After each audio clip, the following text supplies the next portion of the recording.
When I'm making bags, I like to use sturdy, durable fabrics like cotton or denim. This mini Logan bag is made with 10-ounce cotton canvas.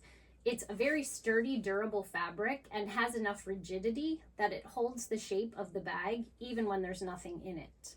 It's a great choice for bag making, but if you're only using heavyweight fabrics, it can really limit your options. Sometimes I like to experiment with lighter weight fabrics. And one way to beef up a lightweight fabric is by quilting. Quilting adds texture and structure to fabric without adding much rigidity. You can experiment with different combinations of fabric and batting to get just the right result for your project. Today, I'm going to demonstrate how I quilted the fabric to make these Logan bags, so you can use the technique on this or any project. The Logan bag has a loose, full lining. So when we're quilting, we only need to quilt the exterior fabric to the batting.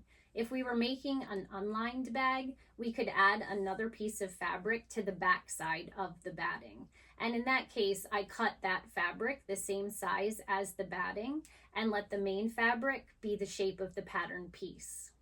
You'll find the link to the Logan bag sewing pattern and any other resources from this tutorial in the notes below the video. Now, let's get started. To quilt a bag that has a lining, I'm going to start with a single layer of cotton batting that is a little bit bigger than what I need. And then I'm going to position the fabric pieces that I'll be quilting on the batting and leave some space between the pieces of fabric. The wrong side of the fabric should be touching the batting. So loosely pin just at intervals around the fabric piece.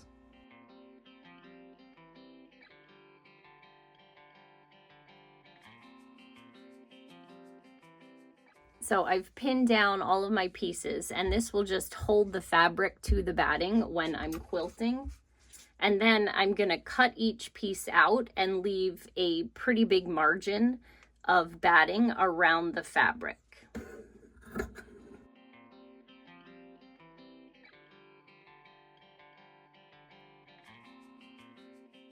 All of the pieces that I'm going to quilt are cut out of the batting, and I have them all pinned loosely. Next, I'm going to make some guidelines for the lines of quilting. For this large floral, I'm just going to do parallel lines of quilting that are about 1 inch apart and run parallel to this long edge.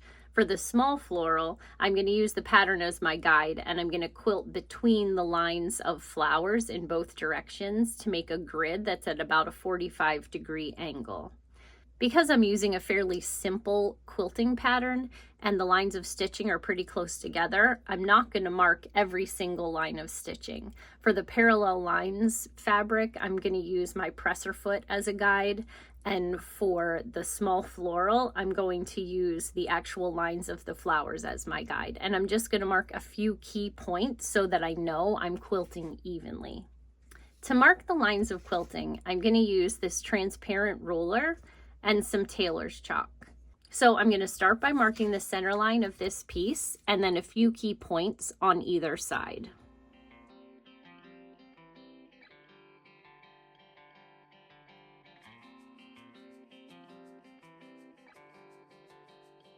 I'm going to do the same thing for this small print floral, except I'm going to let the angle of the print be the angle of the lines of quilting. So the first thing I'm going to do is find a center point between the two lines of flowers near the middle of my fabric in both directions. And then I'm going to make some key guide points going out from the middle in both directions.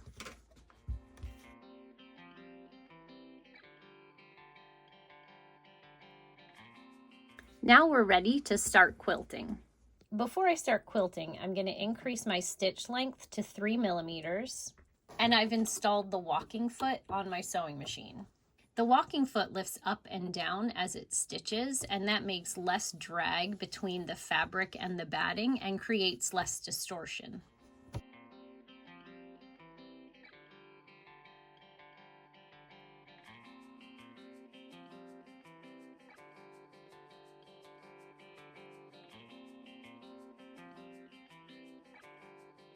Here I have a piece that I've already quilted with one that I've just set up to quilt. I started quilting at the center line that I laid out, worked my way out toward one corner, then went back and worked my way out toward the other corner, then turned everything and did it from the other guideline. As I'm sewing the lines of quilting, I start at the top and sew toward the bottom, and then I pivot and start at the bottom and sew toward the top. And I continue in this kind of zigzag pattern until I get to the edge of my fabric. All of these little techniques are ways to minimize the distortion of your fabric as you're quilting it. When you have multiple layers of fabric together with this fluffy quilting layer, they can shift and slide, and when you're finished, your pattern piece won't look the way that it's supposed to. So by pinning loosely across the body of the fabric, by starting in the middle and working my way to the edges, by sewing in this zigzag pattern across the fabric, these are all techniques that minimize that distortion. And you can see I started with a rectangle and I'm ending with a rectangle. So there was very little distortion in this fabric as I quilted. And you can see here I sewed past the edge of the fabric onto the batting. And I didn't bother trimming the threads at each transition. I just pulled out a little and started the next line. And when I cut these pieces out to fit the size of the fabric, it's going to cut all that off. So it just saves a little time while you're quilting. All of the pattern pieces are quilted, and now I'm going to cut off this excess batting.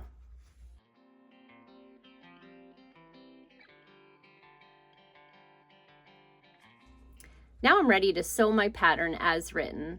I'm making a Wholecloth Logan bag with this fabric, and you can see by quilting we've taken this really lightweight cotton fabric and turned it into something that is sturdy enough and appropriate to sew a bag.